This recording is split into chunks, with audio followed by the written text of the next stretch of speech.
Hey, hustlers, welcome to episode number 47 of The Hustle Show. My name is Christian Ariola. I'm the host here today, and I'm super excited to have you here. And thank you so very much for tuning in to another great story that we're going to share with you. Remember that The Hustle Show is where we have real, no filter conversations with successful entrepreneurs about the harsh reality that nobody told you about being an entrepreneur.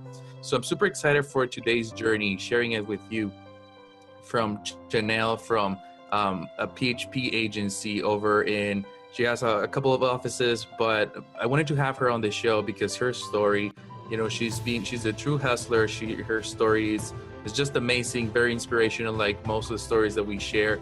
So I wanted to have her on the show and guide us a little bit through her story and her struggles and everything that's behind the scenes of everything that we do as an entrepreneur.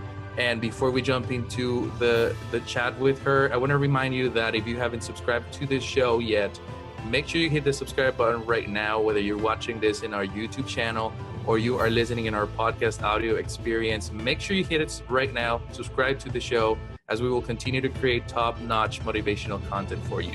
And without further ado, welcome, Xianelle.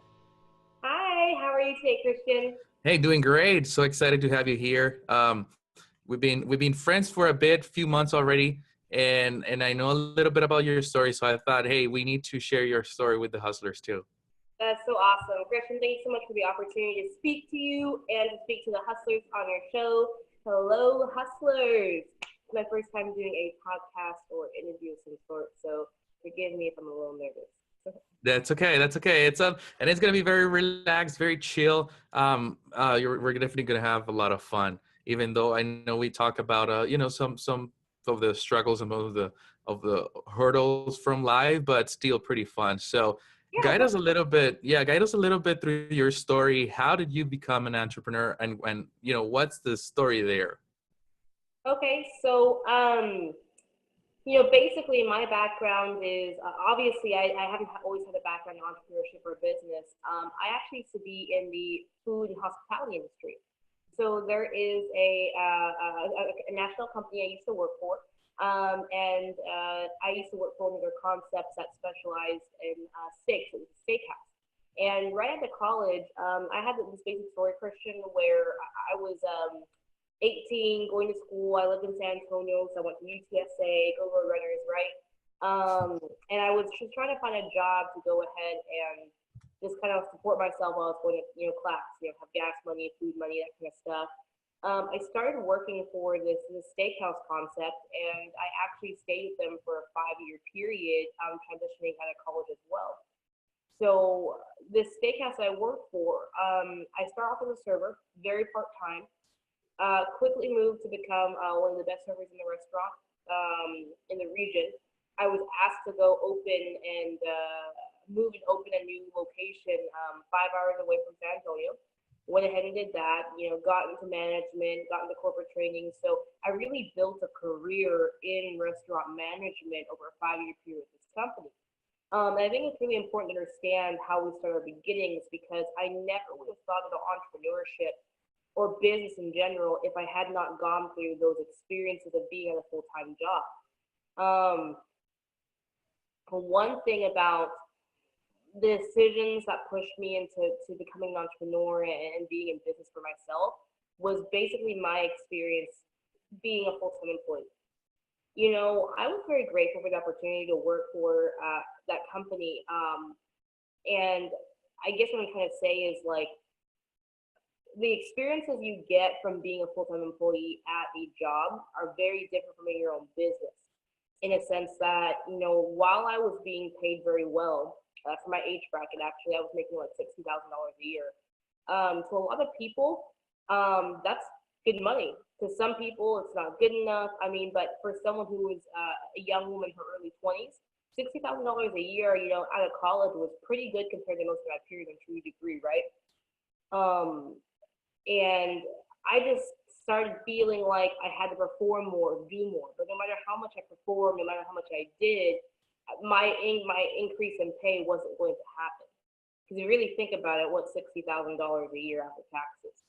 But I was working 40, 50, 60, 70 hours a week under a lot of stress, under a lot of pressure to constantly perform, constantly improve. And then when you kind of felt like you hit like a good milestone, there was always something at the job that kind of held you back. Something that, and I guess I'm speaking from like a woman's perspective or a millennial's perspective, but I just didn't feel like I was growing or being groomed to grow the way that I should have. So I was pretty frustrated at my job. I was overworked, I was underpaid, I didn't feel like anybody was mentoring me or growing me. And I was really questioning whether or not I wanted to stay in, hospitality. Fast forward a couple of months towards the end of my tenure at that restaurant, 6 months before I left the company, I had a major life event happen. Are we okay with sharing stuff like this? Yeah, for sure. Um, my dad passed away actually. 6 months before I left my job, my dad passed away, and it was one of those situations where it really hit me the hardest about where I was in life whenever I had to deal with that situation in my family. Um, my dad passed away, and he was very young. He was 47 when he passed away. My dad passed away very unexpectedly. Just heart attack one day, and at the time, him and my mom had just moved to a completely new state. They were there for 3 days. The mom worked one full shift when my dad had a heart attack early in the morning. And I remember getting that phone call, and it was one of the hardest calls I had ever had to take in my life. And I don't even remember talking. I just remember hearing the news. And, I remember that day I was supposed to open the restaurant. I was supposed to do an opening shift. And I remember calling my boss at the time, who was a good friend of mine, um, and he just didn't know what to say.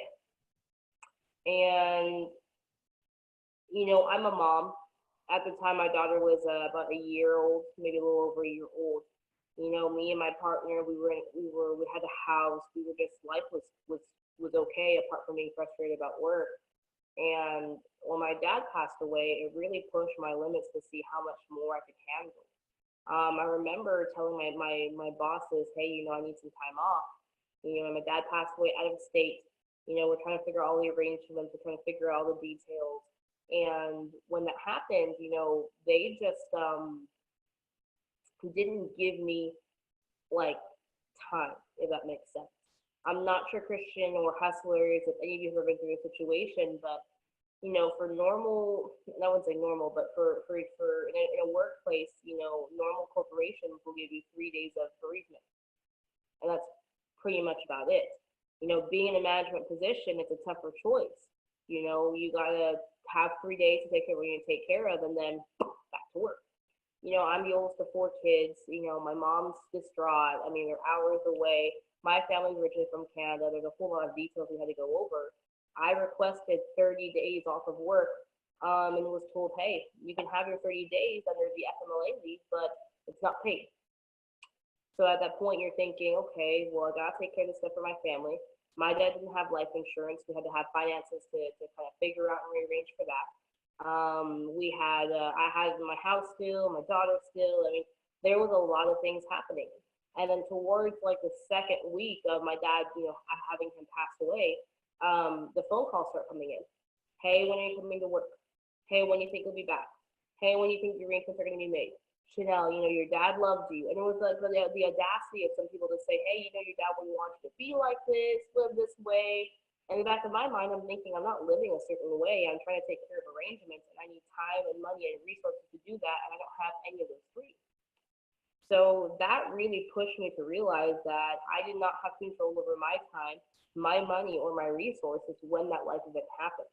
And in the 6 months after my dad passed away, I was really doing a lot of soul searching, trying to figure out where could I be, where could I go, what could I do, where I could have better control of my time, finances, and resources so that if anything like this ever happened again, there wouldn't have to be a choice anymore. And so when I was introduced to financial services 6 months after, it was a no-brainer for me. Entrepreneurship and business was the only way to go because it gave me back freedom of choice. Right, that makes sense. And I've seen that. I mean, the way that corporate America is and how pushy they are, and it's okay for some people, but you really in your core know that it's not for you, and you're just looking desperate for that exit out. Yeah. So So how, okay, so you ran into this financial opportunity becoming a certified financial advisor. You started, it probably called your attention to become one. But how was that transition going from super, a demanding job in corporate America to becoming an entrepreneur full time? How was that transition like in your life? The transition was challenging to say the least. And just to let you know, Christian, I'm not a certified financial advisor. I gotta put that disclaimer out there. I am a licensed insurance agent and financial coach, but I'm not a certified financial advisor. I can make sure the hustlers out there don't point out little things. But the transition from going from corporate America to being in business for yourself is a huge one. When you're in corporate America, whether you work a part-time job, a full-time job, you're salaried, you're not salaried, there is a set of rules and guidelines you follow. But you're not determining those rules. You're not determining those guidelines. It's determined by the company. And so it's kind of like a daily checklist. Like every day, you have to come in by this time, get this stuff. If you don't get it done, you get reprimanded. And if you get reprimanded so many times, there's a big possibility that they'll let you go from your job, which means you don't have any money, you don't have a job. There's a lot of things that come from that. And that's really what happens in a job atmosphere, regardless of whatever position or where you are. That's really what it is. You're being given a task, told to do the task. If you finish a task, you're rewarded. If you're not, you're punished. And there is someone always there to hold you accountable for what you're doing. When you're self-employed and you're running a business, I wouldn't say there's no accountability, but the accountability is no longer on other people. It's really towards yourself. Instead of someone giving you a checklist of by this time, show up to the office and this is done by 12, and from 12 to 3, this has to be done. No one's telling you how to do that. No one's showing you how to do that. You have to come up with your own schedule, your own tasks for every day, your own checks and balances, and you're holding yourself accountable, or you're putting somebody in place to hold you accountable. That's really the difference between working in a corporate America and being self-employed. Now, the transition from going from corporate America to self-employment is that accountability is a huge thing no one really thinks about. I know everyone says it's awesome to be your own boss, and it's awesome to not have to listen to anybody. It's awesome to create your own schedule. But at the end of the day, if you take someone who's so used to being told when to show up, when to take a break, what to do for a 12-hour shift, you put them in a self-employed atmosphere, they don't know what to do those first 12 hours. And if they don't Right. have it really quickly or find out what they're supposed to do very quickly, they just end up wasting time and resources, and in the end, they don't make any money at all. Right. So how was that first 6 months kind of thing when you were starting out, both on accountability and your mindset and everything that was going on back then with with the first 6 months that you started your business? You know, two things. My mentality had really grown. I knew I was ready for change. I knew I was ready to dive into the world of business entrepreneurship, but my mindset wasn't quite there yet. It started with me being committed to making a decision to say I'm going to do this, but then my mind had to back up that decision, and every single day for a 6 month period, I had to unwind and undo a lot of things, beliefs that I had, values that I had, priorities that I had, that were related to a corporate job, and I had to start fine-tuning and tweaking my mindset in regards to all those things so that I could be ready for entrepreneurship and business. I mean, the mindset of showing up to work every day when you work at a job is very different than when you work for yourself. How you value, I guess you could say, time with your family is very different when you work at a job versus when you work for yourself. So it's little things like I just didn't know how to address certain challenges. When you work at a corporate job, if someone gets in your face, you have a manager, you go report them, poof, there you go. Like everything's taken care of. When there's someone you don't get along with in business, there's a lot of things that mindset-wise, you go through this process of blame, denial, guilt. There's a lot of things that you go through, and I wasn't ready for it. It took me 6 months to really adjust my mindset and set up some good, healthy, I guess you could say, good, healthy communication tools and resources I need to use to help myself and help others. That was really the mindset. In terms of what was the other question that you had after mindset?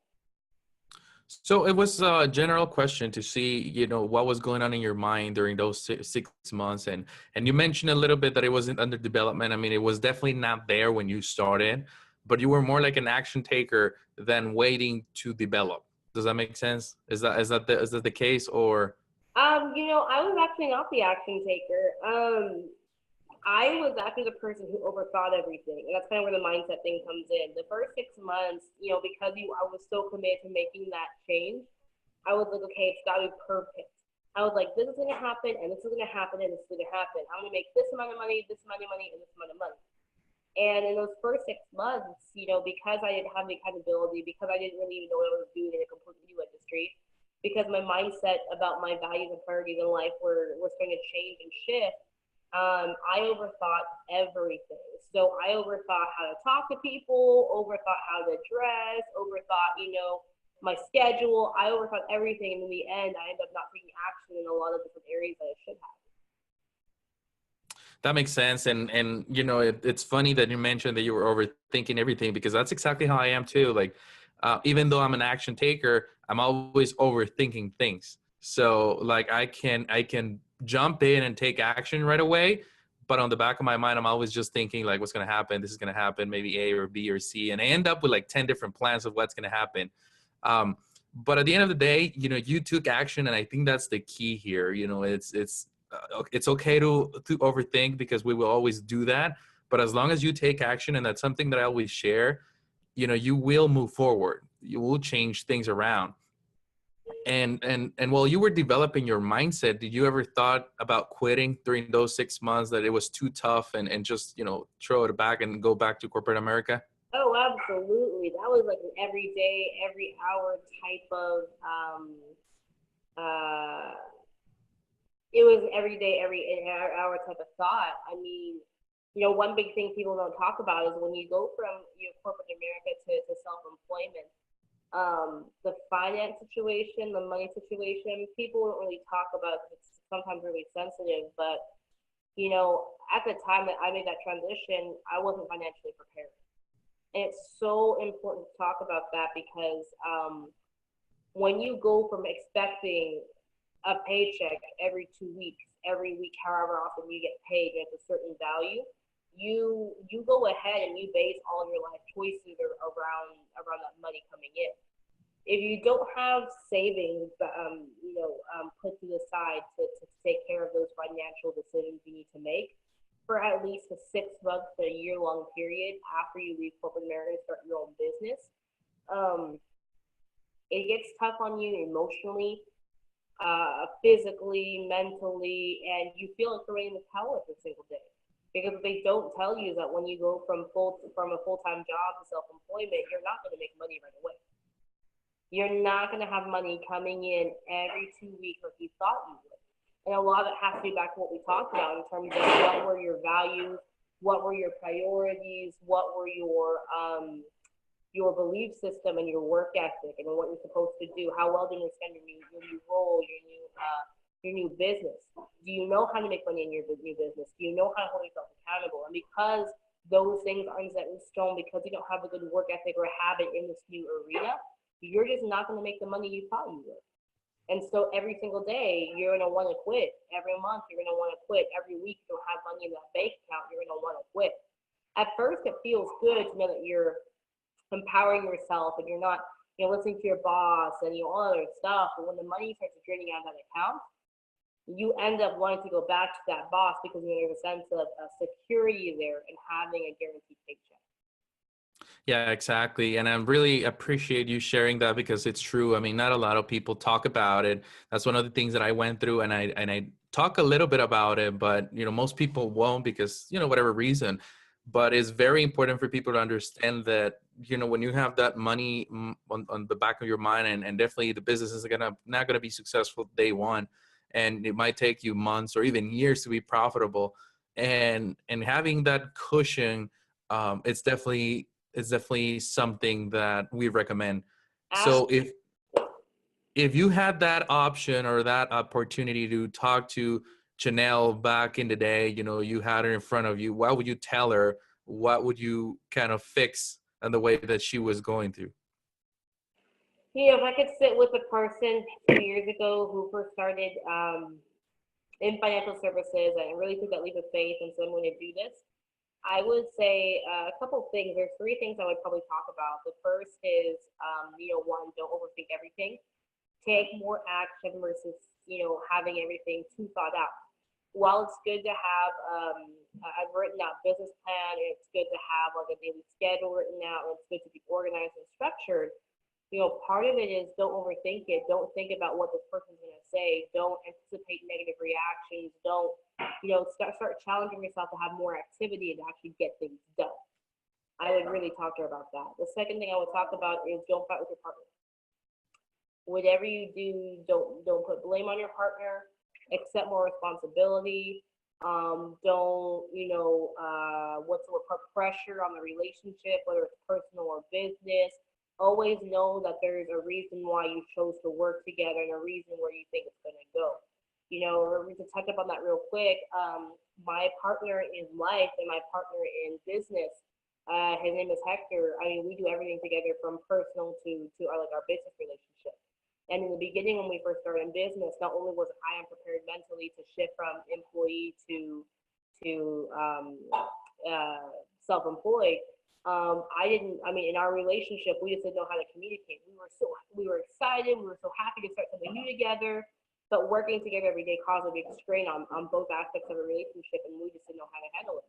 So in the end, I had a lot of blame, I had a lot of guilt, I had a lot of where there's a lot of communication issues, and I think a lot of people don't talk about that aspect either. Where couples, whether you work on business together or not, if at least one person is involved in some sort of business or entrepreneurship type of activity, there has to be a lot of support, a lot of communication, because at the end of the day, no one will be successful if they constantly feel like they're being criticized, like they're being held to too high of a standard, like what they're doing, the effort is not good enough yet because there's no results yet, there's no money yet. So I would talk about that. I would also talk about, third thing is to just really have fun and to enjoy the process. I know it sounds cliche to say that, but I think when you have stress in life, and I think when you have all these things you're overthinking, you end up starting to not like this journey that you're on, and you end up start to not like the what's the word, like the new activity you're about to do. So case in point, whenever you feel like you're having, you don't have support from family and friends, when you feel like, there's money issues, like the stress because of the financial situation, when you feel like you're wanting to quit and give it the towel every single day, you forget the reasons why you originally want to do things. And so eventually you start not liking the journey, you start not liking what the end result is supposed to be. You stop believing in yourself pretty much. That makes sense. And I mean, again, thank you so much for sharing, in such a transparent way. Like we like it here at the Hustle Show, being transparent, being honest, and, talking about this stuff that most people won't talk about and they won't show off on social media. And I just eagerly waiting to ask you, what do you think is the one thing to your success that got you to where you are right now? Like the one, the, like What did you think? Yeah, what did you think? What do you think that is the one thing about you that helped you get to where you are? I would say, I think there are two big things. I think one is like my gut feeling. Too many people are taught not to trust their gut about a lot of things. And for lack of a better word, gut, right? I have a gut feeling about a lot of stuff. And so I'm very careful to trust this gut feeling, whether it's about business opportunity, people I meet, decisions I have to make. I really get in tune with myself to figure out, is this, whatever it is this the right thing to do? Is this the right? So it's a gut feeling. And then number two, I would have to credit the partner that I have in everything, because he supported me in everything that I've done along the way. And the neat thing about couples who are committed to each other, whether it's in personal or business, is that they don't quit at the same time. And so if you have someone that's really feeling down about something, or whatever it is in life or business, one person may feel down, but the other person hasn't quit. And then as time goes on, if the other person quits, this person's back up. And so two things I would think that have contributed to that is one, my gut feeling and being in tune with how I feel about things and being in tune with, the choices I make. But number two is having a partner who's supportive in everything that we do. Yeah, exactly. So I want to change gears a little bit, talking about your story to what I like to call the hustle round.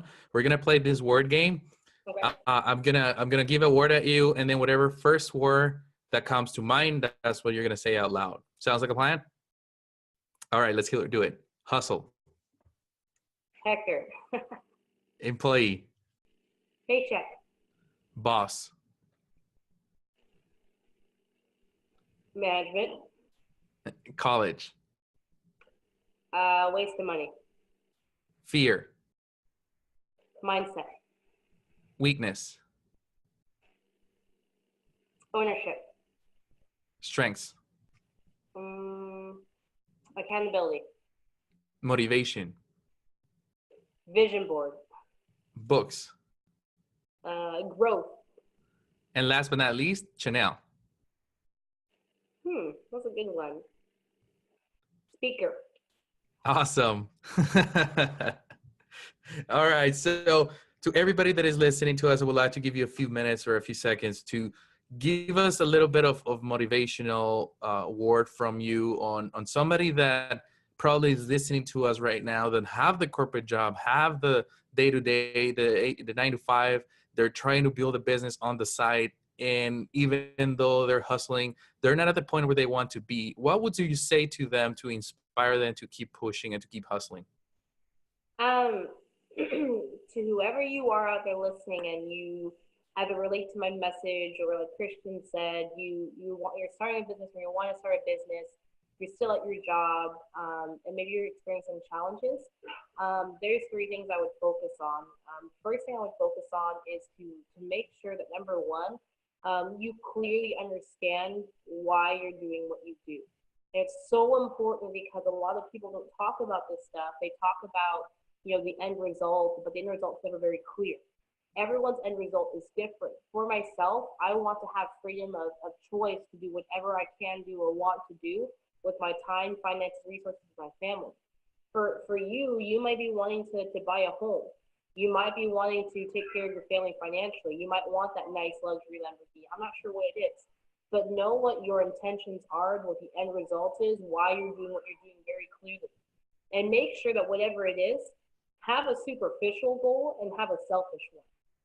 Because if you don't have a selfish one or a superficial one together, you're really never going to accomplish what you're going to accomplish. Have a selfish desire. Know that you're doing this for you. Know that you're doing this for your daughter. Know that you're doing this for your partner, for your mom, for your dad. Know that you have to buy that house or you'll be homeless. Know that you have to take care of this debt or you'll never, whatever the case is. And then whatever your superficial reason is, because you want to go on vacation, buy a car, have a purse, whatever the case is, have those reasons everywhere. Post them on your wall, create a vision board, tell as many people as you can that support you, that way they can hold you accountable, but just know why you're doing what you're doing. Because in those moments where you feel like you're about to give up, you just have to be reminded of why you're going through this entire process to begin with. If entrepreneurship and business is so easy, everybody would be doing it. But there's a very big reason why champions and winners make it to the end. And that's because they never forgot what their original goal was and why they were doing what they were doing for. The second thing is I would go ahead and I would find a mentor in whatever area of business that you're in or entrepreneurship that you're in, and stick with it. My mentor in business, I have two mentors. One is Patrick David of Value Payments and COP, the agency. And the second mentor, his name is Jason Graziani. He's a president's council chairman of the company, been in the industry for 13 years. Both of these gentlemen have shaped the way that I've been thinking, communicating, processing, and growing in business over the last 2 years. Okay? That was my proven mentor in business. Find a proven mentor in business. Find someone in whatever area that you're doing who is successful, who's willing to teach and mentor, and who's going to be transparent with you and hold you accountable and see you grow for your success at all times. Find a mentor. And the last thing, the third thing, is change your daily habits. Whatever you do on a daily basis, change your daily habits. If you watch television every single night before going to bed, pick up a book instead. Why watch an hour of television when you can pick up a book on communication, on self-development, on identity, on growth, on whatever, and you could improve your skills?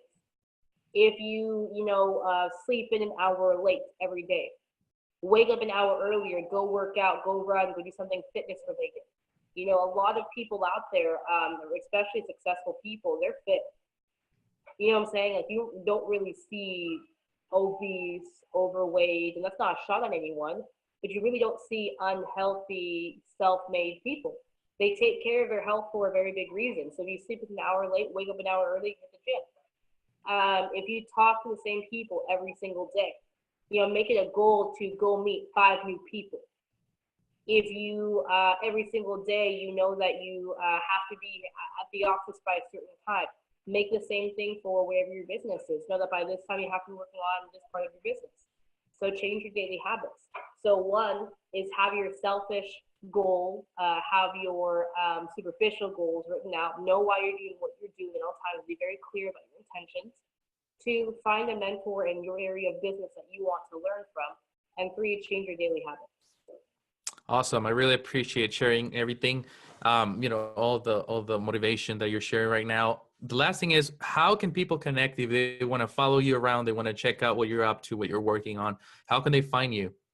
Okay, that's a great question. If people want to go ahead and connect with me, I'm on Facebook, Snapchat, Instagram, not Twitter though. You name it, I probably am on it, except Twitter, right? I'm just kidding. If you want to link up with us, there's going to be a little, toggle at the end. Are you going to put a toggle for me, Christian? Yeah, we're gonna link it in the show notes at thehustleshow.co/THS47. Awesome. So click on the links below and you can get connected with me on social media. Awesome. Well, again, Xianelle, thank you so very much for being here today, spending your morning. We're actually recording this on a Sunday morning. It was 7 a.m. my time, 8 your time. So we're definitely the hustle example here. Not the typical Sunday, but you got to do what you got to do. So I really appreciate you being here, sharing your story, being very honest with us today. And thanks so much for all the inspiration that you gave all the hustlers. I wish you nothing but success, and I know I will continue talking to you. So, best of success in the future. Thank you so much, Christian. Hustlers, it was great talking to you. You guys have an awesome day. Guys, thanks so much for tuning in to the Hustle Show audio experience. I hope you enjoyed today's episode. And even if you didn't, make sure you subscribe to the podcast right now. It's still free. Visit thehustleshow.co for all the show notes and to watch the video experience of this episode. We'll see you soon.